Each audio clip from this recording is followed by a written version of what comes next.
அப்பச்சியை தனிமையில் விட்டுச் சென்ற உறுப்பினர்கள் விமல் கவலை. நாமல் திடீர் பதவி விலகல். நாளை 7 மணிக்கு வேட்பாளர் அறிவிப்பு. கட்டுப்பணம் செலுத்திய அனுர.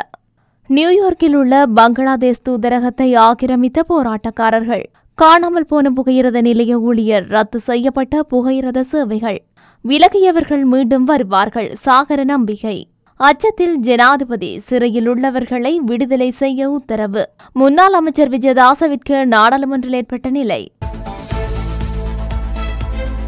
ஒரு காலத்தில் மஹிந்தவை தந்தை என்று கூறிக்கொண்டு அரசியல் மேடைகளில் உரிமையுடன் புகழ் பாடிய பலர் அவரை முழுமையாக தனிமையாக்கிவிட்டு கட்சி தாவி விட்டார்கள். தேர்தல் காலம் ஆரம்பித்து விட்டதால் கட்சி தாவல்களுக்கு குறையிருக்காது. எனவே இது நாடாளுமன்ற வாரம் என்பதால் தேர்தலை இலக்கு வைத்து மேலும் சில கட்சி தாவல்கள் பார்க்கக்கூடியதாக இருக்கும் என சர்வஜன அதிகார அரசியல் கூட்டணியின் சிரேஷ்ட உறுப்பினரும் தேசிய சுதந்திர முன்னணியின் தலைவருமான விமல் வீரவன்ச தெரிவித்தார்.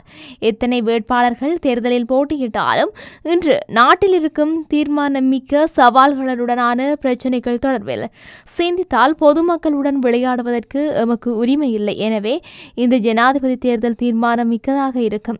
எங்களின் முதலாவது யோசனையை வெளியிட்டுள்ளோம். இரண்டாவது யோசனையை எதிர்வரும் 11ஆம் தேதி வெளியிடவுள்ளோம். அது தொடர்பான கருத்தாடல்களின் பின்னர் இறுதி யோசனைகளை சமர்ப்பிக்க எதிர்பார்த்திருக்கின்றோம். ஜனாதிபதி தேர்தலுக்கான செயற்பாடுகள் ஆரம்பிக்கப்பட்டவுடன் மரத்துக்கு மரம் தாவும் சம்பவங்களும் ஆரம்பித்துவிட்டன. மொட்டு தொடர்பில் சிந்தித்து செயல்பட பொதுஜன பெரமுனவுக்கு இன்று என்ன நிலைமை ஏற்பட்டுள்ளது என்பது மக்களுக்கு தெளிவாக தெரிகின்றது. பசில் ராஜபக்சவினால் பொதுஜன பெரமுன தொடர்பில் சிந்தித்து தலைக்கு மேல் தூக்கி வைத்து பாலூட்டி வளர்க்கப்பட்டவர்கள் அந்த நம்பிக்கையை கைவிட்டு ரணில் விக்ரமசிங்கவின் தரப்புக்கு தாவ ஆரம்பித்து விட்டார்கள். பசில் பாலூட்டி வளர்த்த ரோஹித அபேகுணவர்த்தன, சந்திரசேன போன்றோர் மறுபக்கம் தாவியுள்ளனர். ஒரு காலத்தில் மஹிந்தவை தந்தை என்று கூறிக்கொண்டு அரசியல் மேடைகளில் உரிமையுடன் புகழ்பாடிய இவர்கள் அவரை முழுமையாக தனிமையாக்கி விட்டார்கள் என்றார். ஸ்ரீலங்கா பொதுஜன பெரமுனவின் நாடாளுமன்ற உறுப்பினரும் தேசிய அமைப்பாளருமான நாமல் ராஜபக்ச சர்வதேச தொடர்புகள் கண்காணிப்பு குழுவின் உறுப்பினர் பதவியிலிருந்து ராஜினாமா செய்துள்ளதாக சபாநாயகர் மஹிந்த ஜாபாபேவர்த்தன நாடாளுமன்றத்திற்கு இன்று அறிவித்தார். அவரது வெற்றிடத்துக்கு ஜேசி அலவத்துவ எம்பி நியமிக்கப்பட்டுள்ளார் என்றும் அறிவித்துள்ளார். இதேவேளை பொதுஜன பெரமுனவின் ஜனாதிபதி வேட்பாளர் அறிவிப்பை தாமரை தடாகம் திரையரங்கில் நடத்துவதற்கு திட்டமிட்டிருந்த போதிலும் முறையான அனுமதி கிடைக்காமல் பத்திரம் நெல்லும் மாவட்டத்தில் உள்ள பொதுஜன பெரமுன கட்சி அலுவலகத்தில் நடைபெறவுள்ளது. பொதுஜன பெரமுன கட்சி அலுவலகத்தில் நாளை 7ஆம் தேதி காலை 7 மணிக்கு நடைபெறவுள்ளதாக மிலிந்த ராஜபக்ச தெரிவித்தார். பொதுஜன பெரமுன ஆரம்பத்திலே கூறியது போன்று கட்சியிலிருந்து ஜனாதிபதி வேட்பாளரை முன்வைக்கும் தீர்மானத்தில் மாற்றம் ஏற்படாதென மலிந்த ராஜபக்ச மேலும் தெரிவித்துள்ளார். 2024ஆம் ஆண்டு ஜனாதிபதி தேர்தலில் தேசிய மக்கள் சக்தியின் ஜனாதிபதி வேட்பாளராக அனுரகுமார திசாநாயகவுக்கு கட்டுப்பணம் ஒன்று செலுத்தப்பட்டுள்ளது. எதிர்வரும் 15ஆம் தேதி வேட்புமனுவை தாக்கல் செய்ய தயாராகி வருவதாக அக்கட்சியின் நாடாளுமன்ற உறுப்பினர் விஜித ஹெரத் தெரிவித்தார். நாட்டை கட்டியெழுப்பும் கொள்கைகளுக்கு மதிப்பளிக்கும் வேலை திட்டத்துடன் கூடிய அரசியலை வெல்வதே தமது கட்சியின் நோக்கமாகும் எனவும் அவர் தெரிவித்துள்ளார். நாட்டின் பெரும்பான்மையான மக்கள் தேர்தல் நாளுக்காக ஆவலுடன் காத்திருப்பதாகவும் நாட்டின் தலைமைக்கு தெளிவான அரசியல் தலைவரை நியமிக்கும் பணியில் ஈடுபட்டு வருவதாகவும் நாட்டு மக்கள் தற்போது நாட்டை அனுரவிற்கு கையளிப்பதற்கு தயாராக உள்ளனர் எனவும் அவர் தெரிவித்தார். பங்களாதேஷ் போராட்டத்தை தொடர்ந்து நியூயார்க்கில் உள்ள பங்களாதேஷ் தூதரகத்திற்குள் அத்துமீறி நுழைந்த சிலர் போராட்டத்தில் ஈடுபட்டுள்ளனர்.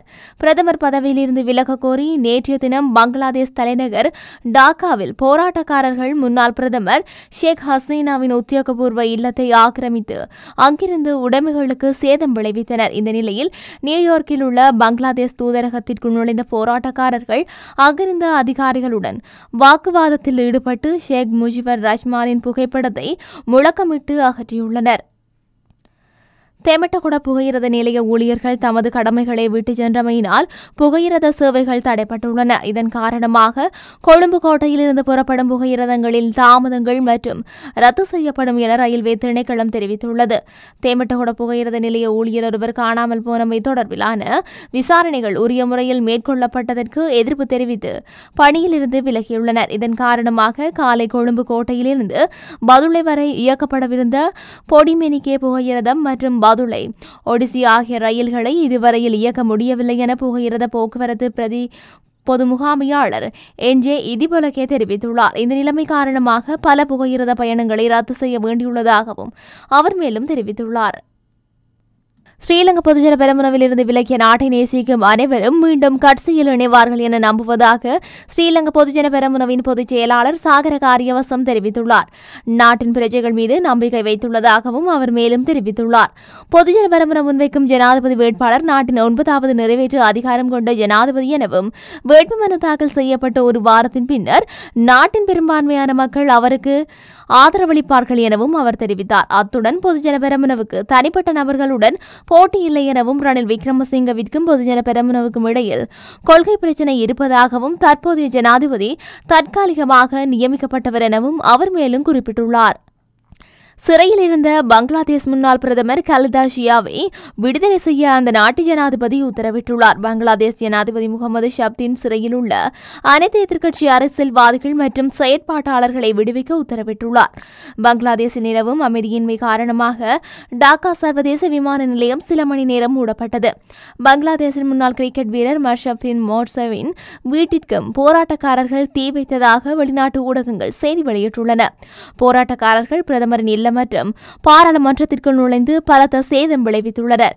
பிரதமர் பதவியை ராஜினாமா செய்த ஷேக் ஹசீனா இந்தியாவுக்கு தப்பியோடியதால் மீண்டும் அரசியலுக்கு வரமாட்டேன் என அவரது மகன் அறிவித்துள்ளார்.